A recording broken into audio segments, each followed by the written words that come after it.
శ్రీయాంజనేయం ప్రసన్నాంజనేయం శ్రీరామదూతం శిరసా నమామి. ఈరోజు ఏకవిశంతి దేవి స్తుతి శ్లోకం మనందరి కోసం. యా దేవి సర్వభూతేషు విష్ణుమాయేతి శబ్దితా నమస్తస్యై నమస్తస్యై నమో నమః. యా దేవి సర్వభూతేషు చేతనేత్యభియతే నమస్తస్యై నమస్తస్యై నమో నమః. యా దేవి సర్వభూతేషు బుద్ధిరూపేణ సంస్థితా నమస్తస్యై నమస్తస్యై నమో నమః. యా దేవి సర్వభూతేషు నిద్రారూపేణ సంస్థితా నమస్తస్యై నమస్తస్యై నమో నమః. యా దేవి సర్వభూతేషు క్షుధారూపేణ సంస్థితా నమస్తస్యై నమస్తస్యై నమో నమః. యా దేవి సర్వభూతేషు ఛాయారూపేణ సంస్థితా నమస్తస్యై నమస్తస్యై నమో నమః. యా దేవి సర్వభూతేషు శక్తిరూపేణ సంస్థితా నమస్తస్యై నమస్తస్యై నమో నమః. యా దేవి సర్వభూతేషు తృష్ణరూపేణ సంస్థితా నమస్తస్యై నమస్తస్యై నమో నమః. యా దేవి సర్వభూతేషు క్షాంతిరూపేణ సంస్థితా నమస్తస్యై నమస్తస్యై నమస్తస్యై నమో నమః. యా దేవి సర్వభూతేషు జాతిరూపేణ సంస్థితా నమస్తస్యై నమస్తస్యై నమస్తస్యై నమో నమః.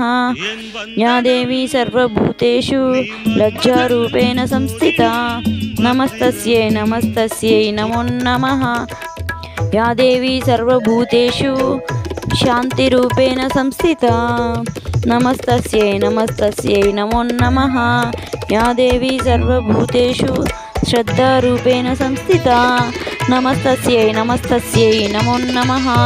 యా దేవి సర్వభూతేషు కాంతిరూపేణ సంస్థితా నమస్తస్యై నమస్తస్యై నమో నమః.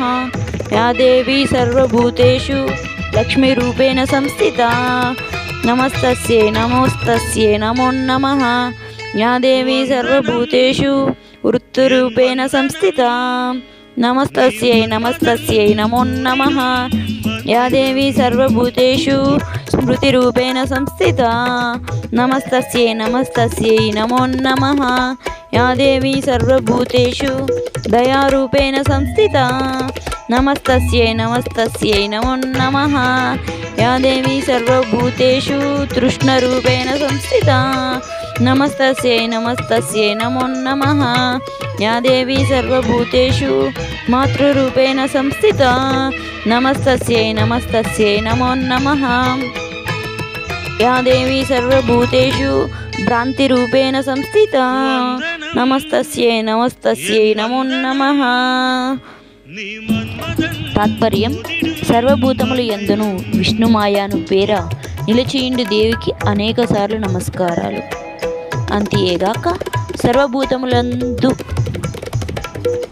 చేతన అనగా తెలివి స్వరూపమై, బుద్ధి స్వరూపమై, నిద్రా స్వరూపమై, క్షుధ ఆకలి స్వరూపమై, ఛాయా స్వరూపమై, శక్తి స్వరూపమై, తృష్ణ స్వరూపమై, శాంతి స్వరూపమై, జాతి స్వరూపమై, లజ్జా స్వరూపమై, శ్రద్ధా స్వరూపమై, కాంతి స్వరూపమై, లక్ష్మీ స్వరూపమై, వృత్తి స్వరూపమై, స్మృతి స్వరూపమై, తృప్తి స్వరూపమై, మాతృస్వరూపమై, భ్రాంతి స్వరూపమై ఉండు దేవికి పలుమార్లు భక్తితో విశ్వాసముతో నమస్కారాలు. ఓం శాంతి శాంతి శాంతి.